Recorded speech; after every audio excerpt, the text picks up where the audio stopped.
Everyone, Kristen Drummond with News 3 right now. We are on the shores of Lake Mead and I am here with Riley Rackliffe, a former employee here. He was let go on Valentine's Day after being an employee here for 11 months, just shy of getting out of his probationary period. Riley, how are you doing? Well, we're hanging in here. The weather's nice at least. But how has it been the last week and a half after you found out you will no longer have your position here at Lake Mead, and what exactly did you do? Well, it's been heartbreaking. Losing a job isn't fun for anyone, but being a park ranger is kind of an identity, which I suppose a lot of jobs are, but so it's kind of forced a lot of reevaluation of who I am and what I'm doing with my life. I was the aquatic ecologist here at the largest reservoir in America, so my job was mostly to monitor the water quality for recreational uses, focusing on the swim beaches where people come in contact with the water. And then I also manage the aquatic invasive species. We have a lot of introduced species here that can cause a lot of damage, particularly if they spread to other reservoirs, like the quagga mussels and goldfish and Asian clams, and so we try pretty hard to manage those and keep them from causing more damage.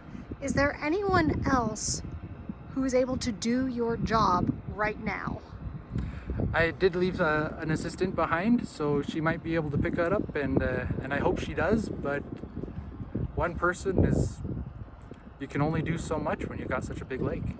And you have some of the materials that you would use while you were here at Lake Mead. Let's head down right by the water. What is it like stepping back into what was once your office? It's beautiful, isn't it? I was so lucky to work in a place like this, and I'm really gonna miss it. Days on the lake, visiting the different beaches and the coves and the springs, and yeah, it's gonna be hard to leave it behind. And what do we have right here? Right here I've just got my bug net, so I'd use this to collect aquatic insects underwater, or snails, or larger things. I can also use it to collect plankton.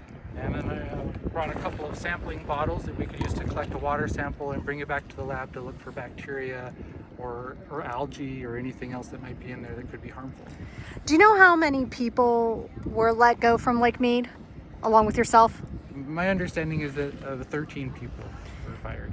And how will that impact, in your opinion, operations here at Lake Mead, and how it may also impact the visitors who come here to recreate? It's going to